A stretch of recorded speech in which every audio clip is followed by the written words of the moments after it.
Assalamualaikum warahmatullahi wabarakatuh. Selamat pagi anak-anak. Bagaimana kabarnya hari ini? Semuanya baik ya? Saya doakan semoga anak-anak tetap dalam keadaan sehat, tetap dalam keadaan fit, tanpa kekurangan suatu apapun. Oke anak-anak, sebelum pelajaran hari ini kita mulai, marilah kita berdoa sejenak ya. Semoga apa yang kita pelajari pada pagi hari ini bisa memberikan manfaat bagi diri kita maupun untuk orang lain. Oke, berdoa mulai. Berdoa selesai. Oke anak-anak, kemarin kalian sudah mengikuti ulangan harian tema 1, subtema 1 ya. Alhamdulillah saya lihat nilainya sudah lumayan bagus, sudah lumayan baik, meskipun ada sekitar 2 orang yang nilainya masih perlu perbaikan, tapi tidak apa-apa, itu nanti bisa diperbaiki dengan mengerjakan soal remedi ya. Sedangkan ini kemarin kurang satu anak-anak ya yang belum, nggak tahu itu belum mengerjakan atau memang belum terkirim. Tolong yang namanya belum masuk di data Google Form-nya Pak Nur, segera mengisi ulang soalnya supaya dapat nilai. Oke anak-anak, sekarang pelajaran sekarang adalah masuk pada subtema 2 yaitu manusia dan lingkungan. Sebelumnya kalian buka bukunya LKS halaman 28 dan 29. Kita akan belajar materi tentang manusia dan lingkungan ya. Oke anak-anak, saya akan menjelaskan sedikit manusia dan lingkungan. Ini ada gambar ya. Ini ada gambar. Ada 3 anak sedang bermain di bawah pohon. Ya. Ini bermain, istilahnya bermain apa ini? Bermain, ya pokoknya bermain ya. Ini ada 3 anak bermain di bawah pohon. Anak-anak, manusia dan lingkungan itu adalah merupakan sesuatu yang saling berkaitan. Manusia membutuhkan lingkungan, ya. Lingkungan juga membutuhkan manusia. Manusia dan lingkungan saling membutuhkan ya. Jadi di sini ada di halaman berapa ini? 29. Saya akan menjelaskan pembelajaran 1 yaitu sistem gerak pada manusia. Jadi manusia itu bergerak karena memiliki organ gerak yang disebut apa? Yang disebut dengan tulang. Jadi sistem gerak pada manusia itu, manusia bisa bergerak karena manusia memiliki alat gerak yang berupa tulang. Jadi tulang-tulang yang tersusun ini ya, tulang yang tersusun sedemikian rupa dengan sistem tertentu disebut dengan rangka. Jadi rangka manusia itu tersusun oleh tulang-tulang yang jumlahnya kurang lebih 200 buah. Jadi tulang atau rangka itu disebut sebagai alat gerak pada manusia. Kenapa dikatakan begitu? Karena rangka itu sama dengan penopang pada apa? Pada tubuh manusia. Tanpa adanya tulang, maka manusia itu ibaratnya seperti kain yang ditaruh di atas meja. Jadi nggak bisa berdiri.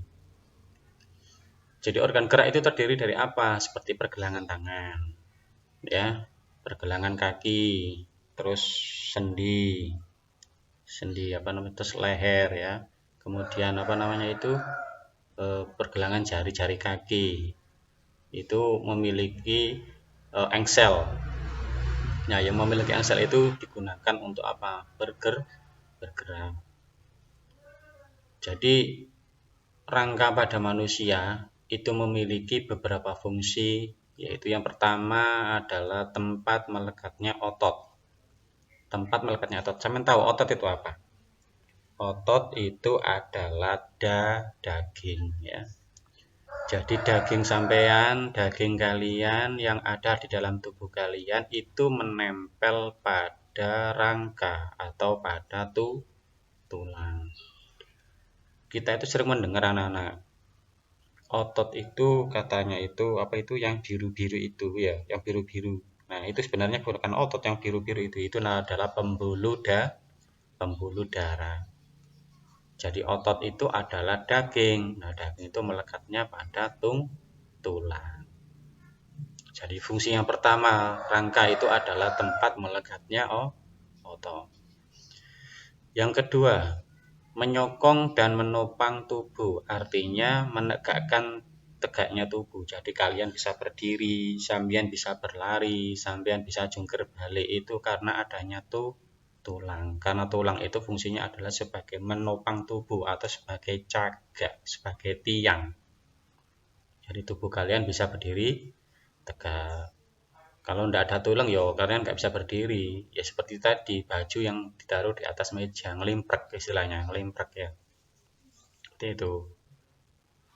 Yang ketiga, fungsi tulang adalah memberikan bentuk tubuh. Jadi tubuh sampean ada yang pendek, ada yang panjang, ada yang gemuk, ada yang kurus, ya. Itu dipengaruhi juga oleh bentuk tulang. Jadi tulang itu selain menopang tubuh, selain untuk melekat otot, ternyata tulang itu juga memberikan bentuk tubuh. Makanya bentuk tubuh manusia itu tidak sama, anak-anak ya. Ada yang pendek, ada yang tinggi, ada yang ya karuan ya. Itu karena adanya perbedaan tulang pada manusia. Terus yang keempat adalah melindungi alat-alat tubuh yang lunak. Alat-alat tubuh yang lunak itu contohnya apa? Contohnya otak, ya. Contohnya otak. Kemudian apalagi? Ya, otak, kemudian jantung, ya. Kemudian paru-paru, ginjal dan lain-lain itu adalah merupakan alat-alat tubuh yang lunak. Artinya organ tubuh itu sangat vital, tidak boleh disentuh secara sembarangan. Makanya dilindungi oleh yang namanya tulang. Ya, itu adalah fungsi rangka pada manusia. Kemudian otot merupakan alat gerak aktif yang punya karakter sebagai berikut. Nah, ini adalah fungsi dari otot atau daging. Yang pertama, kontraktibilitas dengan kemampuan ini otot bisa memendek dari ukuran semula. Nah, jadi otot itu seperti karet, bisa memendek, bisa memanjang. Yang kedua, ekstensibilitas, yaitu kemampuan otot untuk berrelaksasi atau memanjang.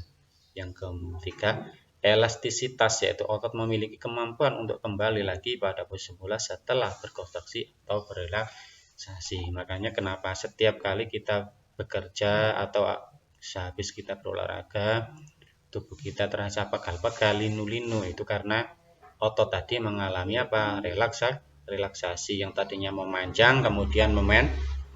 Akhirnya memanjang, memendek, akhirnya capek, kemudian menjadi pegal-pegal. Itu ya. Nah, kemudian otot sendiri itu dibedakan menjadi beberapa macam. Yang pertama adalah otot polos. Otot polos terdapat di dalam organ dalam, misalnya saluran sistem pernapasan, pembuluh darah, dan sistem pencernaan. Sel-sel otot polos yang menyerupai gelondong dengan satu inti di tengah. Ya. Yang kedua adalah otot luri. Otot luri adalah otot jenis ini menempel pada rangka. Otot luri memiliki sel yang berbentuk silindris dan memiliki banyak inti. Kerja otot luri dikendalikan oleh sistem saraf pusat dan disadari. Yang ketiga adalah otot jantung. Menggerakkan jantung dan jenis sarafnya adalah saraf otonom. Oleh karena itu, otot jantung bekerja di luar kesadaran. Jadi otot dibedakan menjadi 3. Yang pertama adalah otot polos, yang kedua adalah otot lurik, dan yang ketiga adalah otot jantung. Oke anak-anak, bisa difahami ya. Untuk memperdalam wawasan kalian bisa cari-cari materi tambahan lewat Google ya, sampai ketik fungsi rangka pada manusia, kemudian macam-macam otot pada manusia. Nah, nanti di sana kalian akan menemukan berbagai macam materi, itu bisa kalian pelajari di situ. Oke, anak-anak, demikian saya lupa. Untuk tugas hari ini kalian kerjakan ya. Kalian kerjakan LKS-nya halaman 29 ini ya. 29. Berilah tanda centang gambar yang menunjukkan kegiatan memanfaatkan kerja organ gerak manusia. Berilah tanda silang gambar yang tidak menunjukkan kegiatan memanfaatkan kerja organ gerak manusia. Jadi seperti contohnya ini, kegiatan memanfaatkan kerja organ gerak manusia. Ya, ini gambar dua orang anak bermain sepak bola.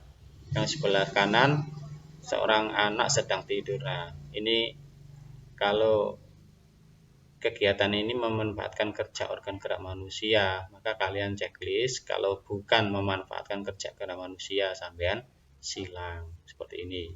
Jadi ini kegiatan memanfaatkan kerja organ gerak manusia. Nah, ini benar apa salah? Kalau benar dicontreng, kalau tidak benar disilang, gitu ya. Itu tugas yang pertama. Terus tugas yang kedua itu halaman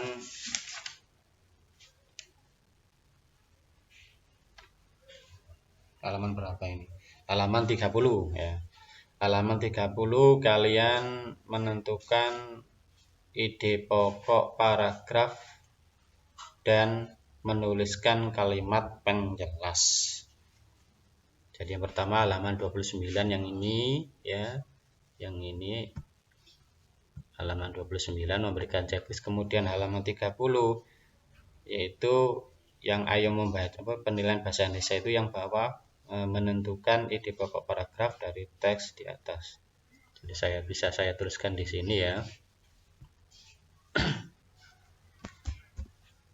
Untuk tugasnya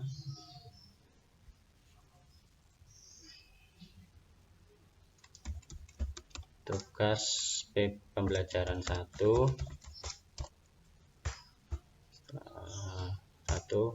kerjakan LKS halaman 29 sampai halaman 30.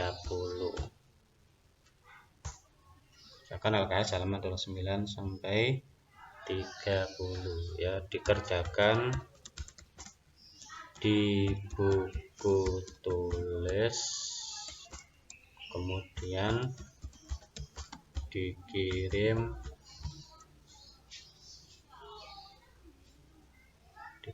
lewat WA seperti biasa. Ya anak-anak ya, bisa dipahami ya, ini adalah tugasnya. Semoga anak-anakku semuanya dalam keadaan sehat dan tetap semangat beraktivitas dalam sehari, dan semoga apa yang kita pelajari pada pagi hari ini bisa memberikan manfaat buat kita sendiri maupun orang lain. Oke, saya akhiri. Ihdinas siratal mustaqim. Assalamualaikum warahmatullahi wabarakatuh.